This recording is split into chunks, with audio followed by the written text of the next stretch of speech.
Hello मेरे प्यारे दोस्तों, मैं हूँ एडवोकेट खुशबू जहांगीर और आज हम पढ़ने वाले हैं चेक बाउंस से रिलेटेड इंपॉर्टेंट 3 डेट्स के बारे में। क्यों? क्योंकि सबसे ज्यादा जो कंफ्यूजन होता है वो यही होता है कि मैडम डेट कंफ्यूज हो गए, डेट निकल गई, हमारा तो लीगल नोटिस का टाइम निकल गया, हमारा तो रिप्लाई का टाइम निकल गया। अब क्या होता है उसके बाद में? कोर्ट सीधा सीधा सेक्शन 138 का यूज करेगा और आपको जेल भेजने की तैयारी कर देता है।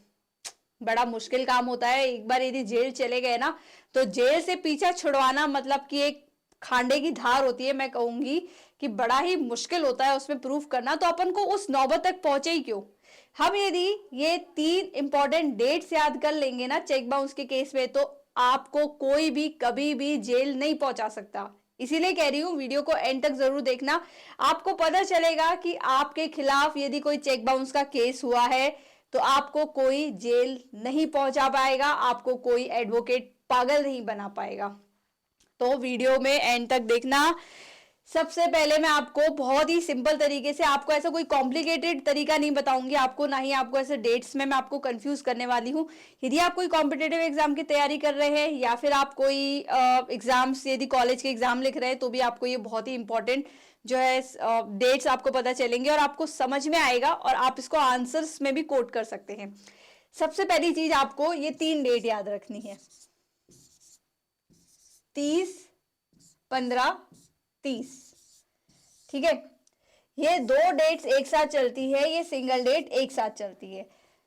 सबसे पहले अपन 30-15 वाला कॉन्सेप्ट समझते हैं कि आप मान लो आप हो, मेरे पास में आए, आपने मुझे चेक दिया 10,000 रुपए का, बोला कि मैंने आपसे जो उधारी ली थी आपके लिए ये चेक ले लो, आप चेक से भुगतान कर लो। अब मुझे मिल गया चेक, मैं लेकर के गई कोर्ट में, सॉरी बैंक में गई, मैं लेकर के बैंक में गई। अब बैंक में पता चला कि वो चेक तो बाउंस है क्योंकि आपके अकाउंट में सफिशिएंट बैलेंस नहीं है। अब क्या होता है कि 30 दिन के अंदर अंदर मुझे आपको इन्फॉर्म करना होता है कि आपने जो मुझे चेक दिया है वो गलत है या फिर वो चेक जो है बाउंस हो चुका है। जो भी आपको, जो भी मुझे यहाँ पर बैंक से चेक मेमो मिलेगा ना, कि उसके अंदर जो रीजन लिखा हुआ रहेगा कि या तो इनसफिशिएंट बैलेंस है या फिर सिग्नेचर मिसमैच है या फिर कोई भी इंफॉर्मेशन मिसमैच है, तो यहाँ पर मुझे चेक मेमो मिलेगा। वो चेक मेमो के सहित मैं यहाँ पर आपको 30 दिन के अंदर अंदर आपको इन्फॉर्म करूंगी। तो 30 दिन के अंदर अंदर इन्फॉर्म करने का मतलब ये होता है मैं आपको लीगल नोटिस भेजूंगी। ठीक है, तो सबसे पहली जो डेट जो है इंपॉर्टेंट अपन को याद रखने वाली है वो है लीगल नोटिस की।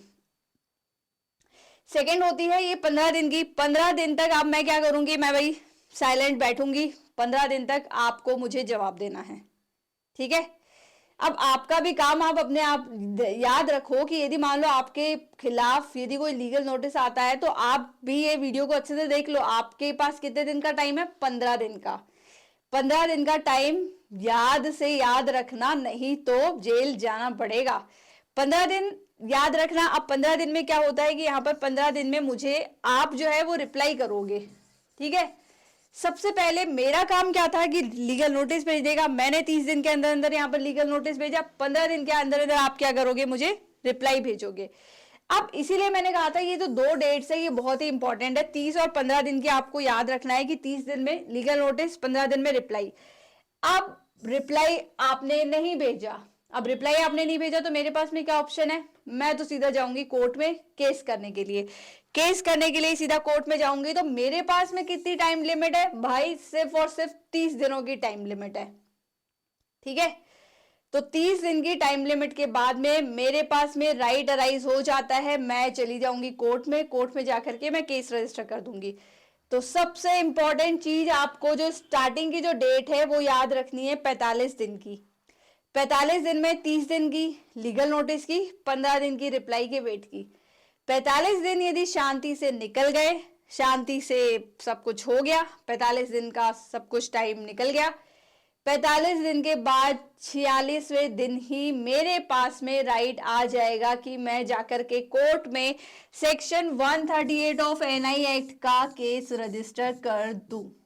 ठीक है, अब कई बार क्वेश्चन ये आता है कि मान लो मैं 30 दिन के बाद करूं, ये वाले 30 दिन के बाद में मैं कोर्ट में जाकर ये केस करूं, तो बर्डन ऑफ प्रूफ भाई मेरे पर ही रहेगा। मैं प्रूफ करूंगी कि मैं इस 30 दिनों में आई क्यों नहीं।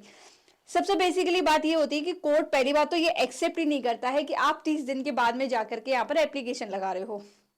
आपको यहाँ पर प्रूफ करना होता है कि भाई आप 30 दिन के बाद क्यों आए, आपके पास ऐसा कोई सफिशिएंट रीजन है, आपका कोई एक्सीडेंट हो गया, आप कोमा में चले गए, आपको लकवा लग गया, या आपके घर में कोई एक्सपायर हो गया, या आपको पता ही नहीं चला कि आपके खिलाफ कोई लीगल नोटिस आया है, तो ये जेन्युइन रीजंस होते हैं, तभी कोर्ट एक्सेप्ट करता है। नहीं तो सीधा सीधा कोर्ट आपको जो है यहाँ पर एविडेंस के लिए बुला लेता है, एविडेंस दो, एविडेंस देने के बाद में एग्जामिनेशन होता है, क्रॉस एग्जामिनेशन होते हैं और सारी प्रोसेस फॉलो होती है। उसके बाद में सीधा सीधा क्या होता है, जेल जाने की नौबत आ जाएगी, जेल तो जाना पड़ेगा। मैक्सिमम जेल कितनी हो सकती है, मैक्सिमम टू मैक्सिमम 2 साल तक की हो सकती है, मिनिमम कितनी भी हो सकती है, कोर्ट पर डिपेंड करता है। अब मान लो 10,000 रुपए का मामला है, तो 10,000 रुपए के मामले के लिए क्या आपको 2 साल तक की जेल होगी? नहीं, ये कोर्ट की डिस्क्रेशनरी पावर है कि कितने यहाँ पर जेल होगी। इससे रिलेटेड क्या प्रोसेस होती है, कैसे यहाँ पर केस रजिस्टर होता है, कितने समय लगता है, क्या सजा मिल सकती है, उससे रिलेटेड अपन और भी वीडियोस में अपन डिस्कस करेंगे। लेकिन इस वीडियो में आज का हमारा ये टॉपिक है कि जो चेक बाउंस का केस होता है उसमें अपन को 3 डेट्स को याद करना, 3 डेट्स को रिमेंबर करना इंपॉर्टेंट है। 30 दिन, 15 दिन, 30 दिन, 30 दिन के अंदर लीगल नोटिस, 15 दिन के अंदर अंदर मैंने आपको लीगल नोटिस भेजा, आपने मुझे रिप्लाई भेजना होता है 15 दिन के अंदर अंदर। आपने मुझे 15 दिन के अंदर अंदर रिप्लाई नहीं भेजा उस लीगल नोटिस का, तो मेरे पास में राइट अराइज हो जाएगा क्या, सेक्शन 138 ऑफ एनआई एक्ट के अंतर्गत केस रजिस्टर करने का। तो आज का ये वीडियो था कि यदि आपके खिलाफ चेक बाउंस हुआ है तो चेक बाउंस में कौन कौन सी 3 ऐसी इंपॉर्टेंट डेट्स जो कि याद करने की जरूरत है, जो कि आपको पता होनी चाहिए। यदि आपको ये 3 डेट्स नहीं पता है तो आपका मामला गड़बड़ा जाएगा, आपको जेल हो सकती है। तो इन 3 डेट्स को याद रखिएगा, कभी भी आपको फ्यूचर में जेल नहीं जाना पड़ेगा यदि आप proper time to time reply दोगे, आप प्रॉपर टाइम टू टाइम सारी चीजों के जवाब दोगे, आप टाइम से लीगल नोटिस भेजोगे, आपको कभी भी फ्यूचर में जेल नहीं जाना पड़ेगा, ये मेरी गारंटी है। और यदि आपको कोई लीगल नोटिस से रिप्लाई, लीगल नोटिस भेजना हो, या फिर आपको रिप्लाई करना हो, या फिर आपको कुछ भी ऐसा करना हो ना कि किसी एडवोकेट की जरूरत है, या फिर आपको कोई भी मामला निपटाना हो, तो हमारी वकील करो टीम में मैं खुद स्पेशली लीगल नोटिस राइट करती हूँ, लीगल नोटिस के रिप्लाई भेजती हूँ, और भी हमारे पास में एक्सपर्ट टीम है जो कि ये सारे काम करती है। तो आप हमें भी कांटेक्ट कर सकते हैं। हमारे कांटेक्ट नंबर है 9828123489। इतने बड़े बड़े अक्षरों में मैंने नंबर लिख दिया है, आई डोंट थिंक सो कि आपको अब यहाँ पर नंबरों में कंफ्यूजन होगा या फिर नंबर आपको गलत मिलेंगे। वैसे तो डिस्क्रिप्शन में भी आपको मिल जाएंगे, ये हमारे परमानेंट नंबर है, आप हमें कभी भी कॉल कर सकते हैं। मैं खुद पर्सनली लीगल नोटिस लिखती हूँ, लीगल नोटिस के रिप्लाई भेजती हूँ, लीगल नोटिस के सारे काम करती हूँ। आपको जो भी लीगल हेल्प चाहिए है आप बेझिझक हमारी टीम वकील करो को कॉल करें, आप पर्सनली मुझसे भी बात कर सकते हैं। यही कॉन्टेक्ट नंबर है, 24/7 अवेलेबल है, आप हमें व्हाट्सएप भी कर सकते हैं।